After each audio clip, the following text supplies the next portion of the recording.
The story for Crysis 3 takes place 20 years after the second game ended, and here you are following the main character from the first game, and to some extent the second game, Prophet, who of course is the guy in the nano suit. He's pretty badass, you might know him a little bit. But for those 20 years, Prophet was actually looking for the Alpha Ceph, and of course the Ceph are the aliens from the past games, and at the end of Crysis 2, you thought they were all dead, but Prophet knows that there is one big final alien, the Alpha Ceph, the one that pretty much is the queen. So he has to go and look for that alien, but after 20 years, the mercenaries that he was with to look for them kind of lost interest, and he somewhat kind of lost interest too, but he kept looking. Now, in the beginning of this game, he's actually trapped by Cell, the main bad guy human corporation that wants to go and take over everything from the past two games, and he finally escapes from the help of his friend Psycho. He gets out of there, and of course, he has to go and look for the Alpha Ceph, and of course, take down Cell by joining a resistance with Psycho, and that's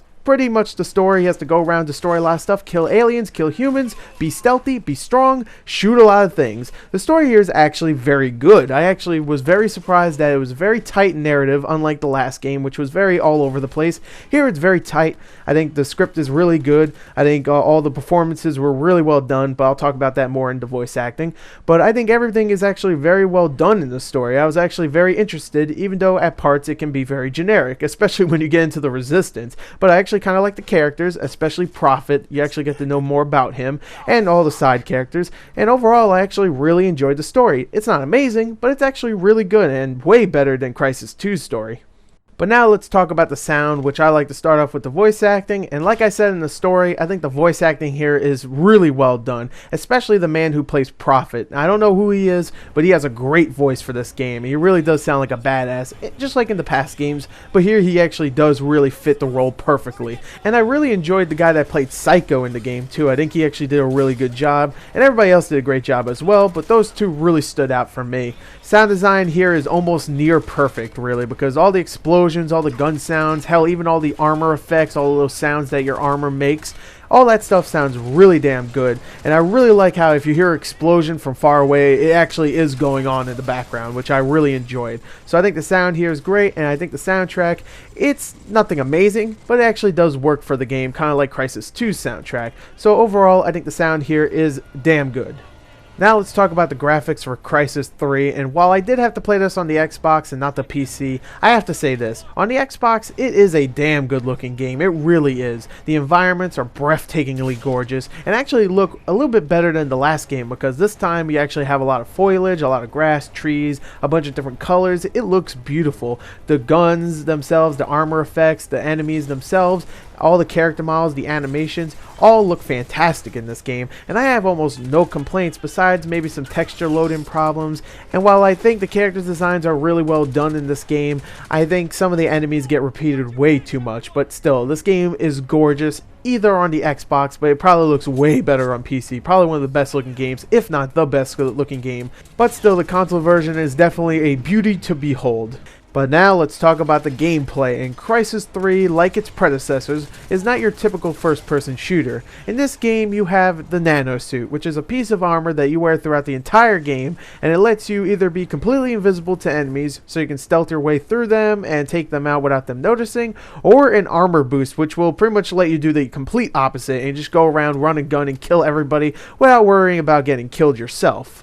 Let's just say this, the nanosuit is a staple of the Crysis series, and in the third one, it still is a lot of fun, even though I would have liked to see a little bit more added in the armor. Like, I would have liked to see a different ability, like, I don't know, you could run faster, you could jump higher or something. I mean, they did add a upgrade system for your two abilities and your overall health and all that stuff, but, you know, that's fun, don't get me wrong, I like upgrade systems, but it's still not enough. I would have loved to see more armor abilities in general. Now the gunplay, on the other hand, actually does add some new stuff in the game, and the gunplay itself is actually tweaked a little bit more, so it feels a little bit more responsive than the other game. And don't get me wrong, the other game had great gunplay, but this one actually feels a little bit better. Now, one of the new additions to the gunplay, of course, is brand new guns in the game. You get some brand new human weapons, and you get some new alien weapons finally, because Crysis 2 didn't really have them, and in this one you definitely do, and they're actually very much different from the human weapons, which I found to be cool, because because there's a lot of games out there where they have alien weapons and they feel kind of like the opposite of some certain weapons for the humans.